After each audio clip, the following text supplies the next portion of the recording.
Grab bag problem number 1. We have an open box to be made from a 3 feet by 8 feet piece of sheet metal, and we're cutting squares from the corners. So here's the idea, just to kind of give you a visual. This is my 8 foot by 3 foot piece of sheet metal, and I'm cutting out squares from each corner.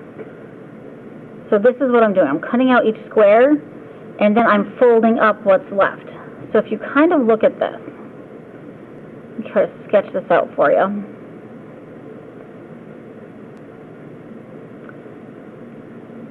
I'm cutting out these squares from the corner so I can then fold it up. So if you look at this piece of paper, if I cut out a square from this corner, I could then fold it up, and I'd be missing that section, because then my two sides, when I folded them up, would meet. Okay, so that's the idea. So if I look at this, so now if I try to give you this other visual, I would then have this open rectangular prism, if you will.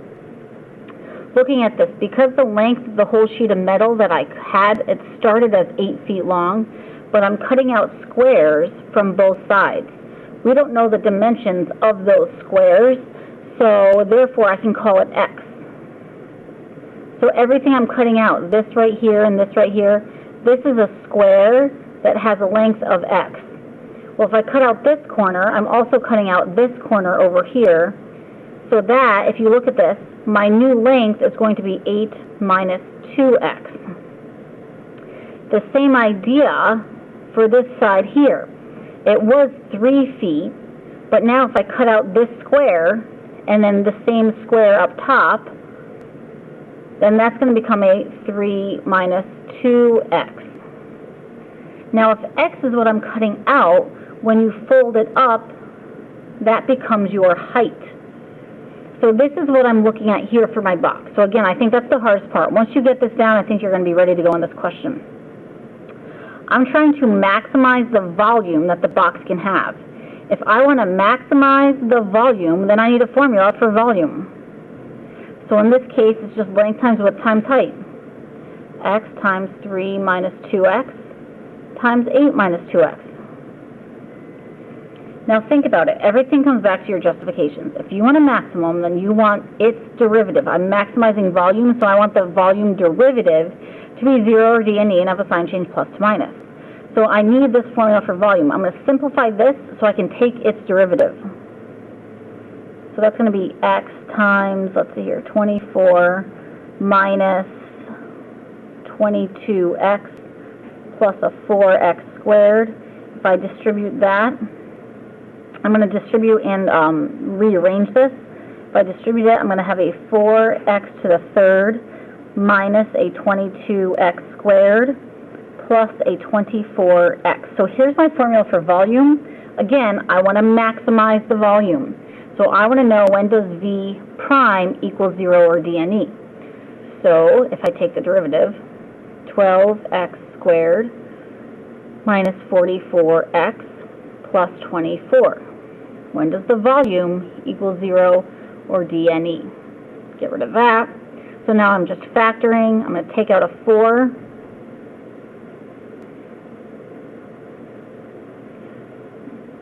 And now I can factor that, hopefully. If I look at this, I can use, let's see here, a 3. If I put a 3 on the outside, I'll get a 9 on the outside, a 2 on the inside, make those negative. So then x is going to equal 2/3 or 3. Okay, so now, one thing you want to pay attention to, we're talking about dimensions of a box here. So I have 2 possible answers. If you look, and this is again, way back, think back to pre-calc days, if you think about your domain, we need to make sure that all of our dimensions are positive. So I need to make sure that the height is positive.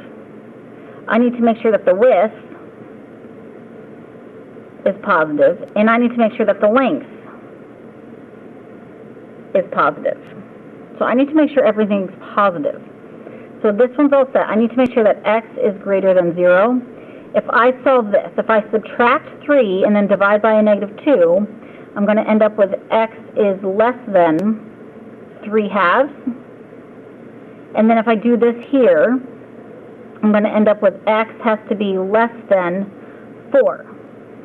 Okay? So if I look at this, I need my answers to be, if I take a number here, I need it to fit into all of these intervals. So if I check my answers here, I have 2/3 and 3 as possible dimensions of x.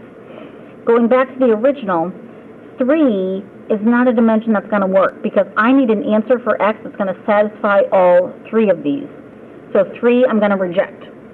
Now, I can verify my answer with the first or second derivative test.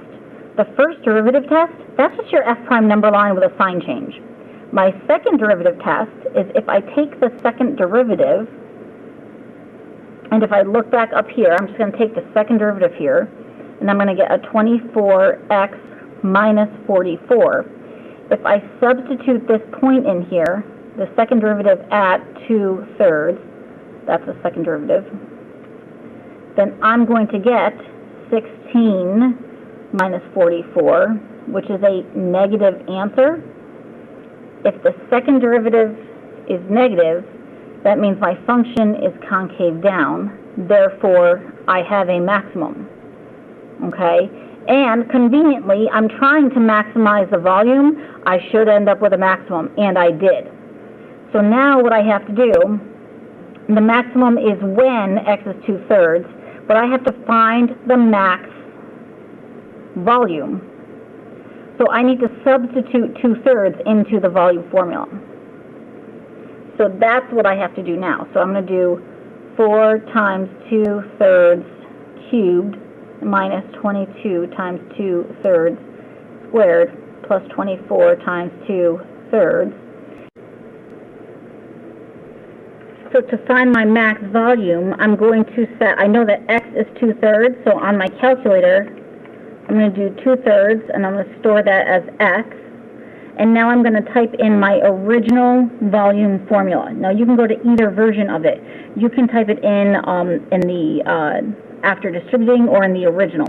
So if I type in for my volume formula, I've got 4x raised to the third minus 22x squared plus 24x, and my calculator is reading x as 2/3. And I end up with this. So now I've got, this is my answer, 7.407. I'm going to do math, enter, enter. And I've got 200 over 27. So now I know that my max volume is 200 over 27 cubic feet. That's your final answer. That's your maximum volume.